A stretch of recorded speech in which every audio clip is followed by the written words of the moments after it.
Hi, I'm Jacob, and this is my review of EXO My Cyberlove by Chuu.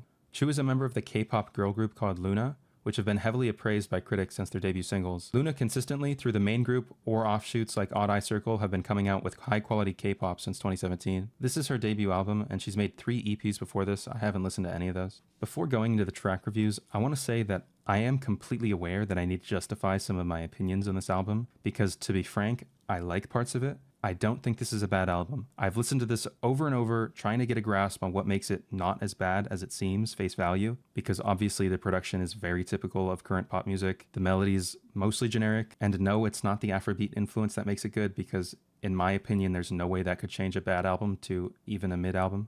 EXO My Cyberlove starts off pretty rough with a horribly produced soft keyboard. There's too much sustain, the pitch is too high, the tone sounds like a toy piano, the melody is very generic. Okay, there is something redeeming about this track though, even at the start of the song, where it's the most annoying.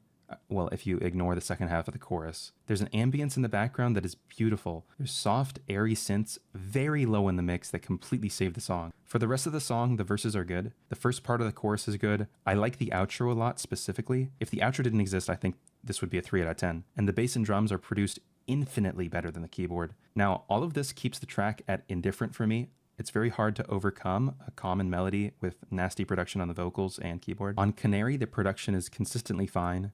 Yeah, it's one of those pop songs where we are edged the entire verse, because the entire verse is just a build up to the chorus, and the chorus is a big climax, but that's not negative for me usually. Verses are pretty good. I don't like the chorus that much. What really stands out and makes this song better is the bridge. I like the chorus that comes after the bridge with just the piano.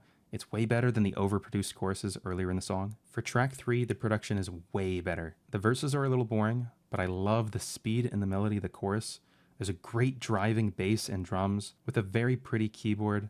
I love the burst of speed and the little skip at the start of the chorus. For Limoncello, I'm not a fan of the snare at all. The rest of the production is good. I appreciate that it's distinctly different from the sound of the other songs. The hook is okay, the verses are alright. Teeny Tiny Heart is supposed to be a little cutesy song. I love the second verse rapping. It's by far the best part of the song. I like the horns, the guitar, the rhythm section. It's all good. I think it's orchestrated well. I think the post-chorus is bad, where she keeps repeating the title of the song. Usually when we're repeating something, it's not very good. Now, this is kind of contradictory to the first track had a repeating outro. Okay, and I think that was actually really good because of the melody.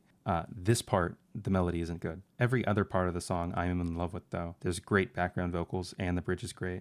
Love Potion is just an okay Afrobeat song. There's really nothing notable here at all. It's exactly what you'd expect. Track 7 is boring on like every level. It's clearly the worst song. If I told you she made an R&B song with like a very typical trap rhythm section, like minimal harmony, a repetitive, boring melody, you could maybe recreate the song yourself without hearing it. For Hide and Seek, the tone of the texture guitar sounds horrible. That's the one notable downside. I think the other parts of the song are fine. There's another rap part here, which isn't as good as the other one, but it's probably the best part of this song. I like the background vocal harmony significantly more than the melody. The melody itself doesn't really hold up. There's something high-pitched mimicking the exact melody at the same time during the chorus, which was annoying initially, but it did grow on me. Track 9, the closing track, is a shocking production switch-up. It is for the better. It's more aggressive and interesting. Obviously, it's not experimental or anything, but it's by the book. Good modern pop production, still carrying like Sophie influence, but made accessible. The melody on the song is fine, and the composition for the drums and synths could be a little better. Overall, there's 3, almost 4 tracks that I enjoy, and 1 track I don't, so this album is a W in my book.